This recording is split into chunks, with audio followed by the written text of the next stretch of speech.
Es médico general de la Clínica Hospital Municipal Julia Esther González. Doctora, gracias por acompañarnos. Bueno, primeramente muchas gracias, buenos días, agradecida por la cordial invitación para dar a conocer los servicios y algunos temas de los que tratamos en la clínica municipal. Así es muy importante conocer, ¿verdad?, el tratar estos temas, sobre todo para las personas, para las mujeres que van a ser mamás primerizas, mamás por primera vez. En cuanto al tema de la recuperación, ¿verdad?, posparto, ¿cuáles son los tips, cuáles son pues esos, objetivos que tiene que tener la mamá, que debe de conocer exactamente cómo se debe tratar pues esta recuperación? En cuanto al tema intrahospitalario, que es lo que manejamos directamente nosotros, nos enfocamos en una atención integral, es decir, no solamente nos enfocamos en lo que es técnico, tratar signos vitales, dar medicación, sino que como mujeres también que somos, nosotros les damos una consejería de lactancia materna, les indicamos cómo tienen que ayudar a hacerse los masajes uterinos, cómo tienen que ser el aseo, el higiene del área genital, que es muy delicado para prevenir, evitar infecciones, cómo tiene que ser su alimentación, incluso explicamos varias maneras de su nutrición de acuerdo a las patologías que se presentan, porque hay pacientes que por A o B motivo presentan una hemorragia posparto, que son casos que se pueden dar, son pacientes que necesitan tener más aporte de hierro para evitar una anemia grave. Entonces en estos casos nosotros damos más medicación a base de hierro, damos consejería en nutrición sobre cómo debe ser su alimentación.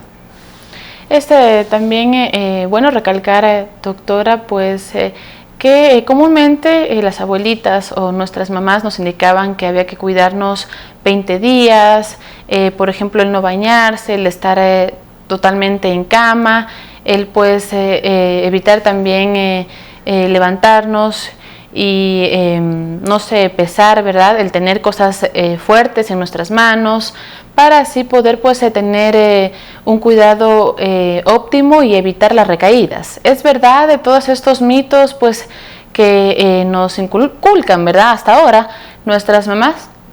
Bueno, en realidad en cuanto a costumbres y tradiciones nosotros respetamos mucho eso, porque usted sabe que es un tema un poco delicado, pero sí sugerimos en cuanto a lo que no hay una base científica, por ejemplo, en cuanto a la higiene. Nosotros recomendamos totalmente el aseo del área genital, el aseo general, enfocándonos siempre a prevenir infecciones, sobre todo en las pacientes postcesáreas, que la herida tiene que ser limpiada, tiene que estar totalmente limpia para evitar que haya una dehiscencia de herida, que haya un seroma o cosas así que complican. Entonces, como usted me pregunta, sí nos enfocamos en indicarles. En cuanto al aseo, lo que las abuelitas nos decían antes, y eso son costumbres que respetamos, sí, pero les sugerimos que inmediatamente pueden bañarse al otro día del alta, es decir, en las pacientes posparto, que se van por lo general a las 24 horas de hospitalización, pueden bañarse inmediatamente al otro día. No es necesario esperar los 5 días, ni especificamos si es un bañito con agua de montes, un baño puede ser un baño como normalmente lo hacemos. Incluso en el área de la zona mamaria, que es cuando están directamente conectados a su bebé, obviamente porque estamos dando de lactar a un recién nacido, a un bebé, tiene que ser un área séptica, o sea, tiene que estar bien limpio. Por eso recomendamos que si por sus costumbres tal vez no se bañan los primeros días, sí intenten limpiar el área de la zona mamaria, la areola, antes de dar de lactar a su bebé.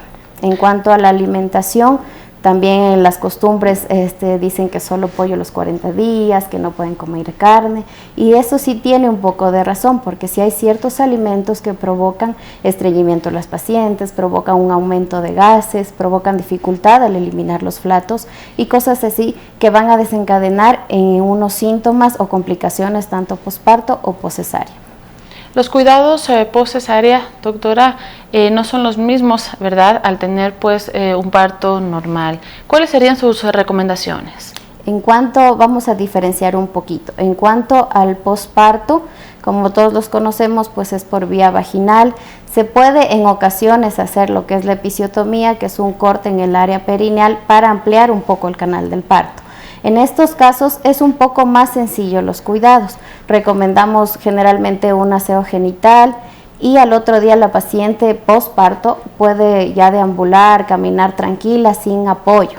En cambio, diferenciando una paciente postcesárea, por el tema de la anestesia raquídea, es un poco complicado que la paciente camine, deambule por sí sola. Entonces nosotros lo que recomendamos es un ambulatorio asistido.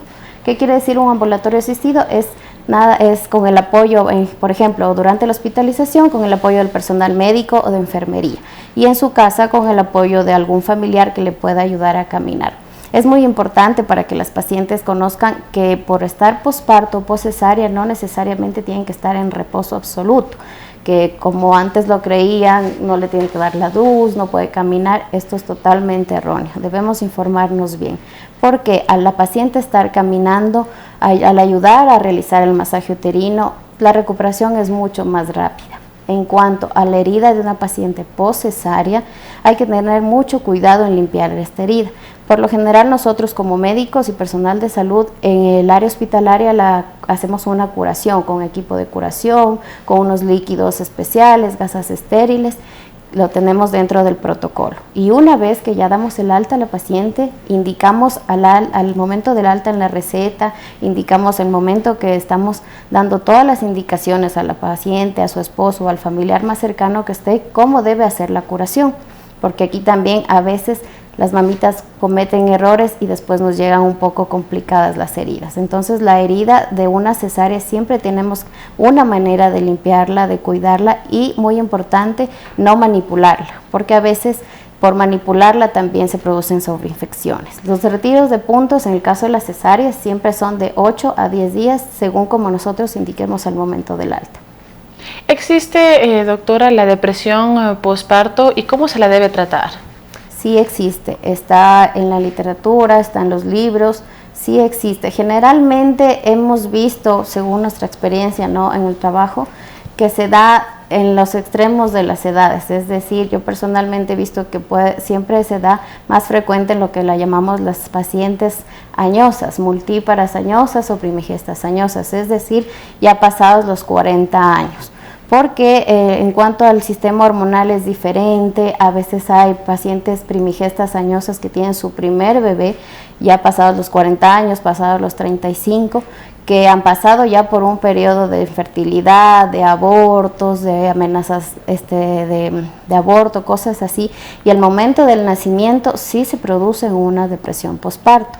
También así en las pacientes adolescentes, que no siempre de los casos el embarazo se produce por una violación o por otros temas, entonces a veces no son bebés deseados y sí desencadena en una depresión postparto, que obviamente como médicos la manejamos hasta cierto punto. Nosotros somos bien éticos y si ya amerita una atención de psicología, pues lo derivamos, que en el centro materno infantil sí contamos con el psicólogo y lo puede atender también. ¿Cuántos partos ustedes atienden de manera diaria o mensual en la clínica hospital? Bueno, en cuanto a estadísticas, exactamente no le podría informar, pero un promedio, por ejemplo, en la pandemia, en los primeros días que empezamos esto, aumentó bastante la afluencia de pacientes, aumentó bastante la afluencia de pacientes para partos y cesáreas que aún no habían sido atendidas todos sus controles prenatales. Pero nosotros sugerimos que para poder ser atendidas, sí es mejor que todos sus controles prenatales, mínimo 5, que es lo recomendado, vayan ahí para tener un seguimiento de cómo ha sido su embarazo. Normalmente son unos 3, 4 partos diarios, a veces son más, cesáreas 2 a 3 cesáreas diarias, que también en ocasiones llegan hasta un número más alto. O sea, hay días dependiendo también los meses en conforme se van dando. Con todas las medidas de bioseguridad. Sí, siempre y ahora con más razón. Muchas gracias a la doctora Karen Sánchez, médico general de la Clínica Hospital Municipal Julia Esther González, por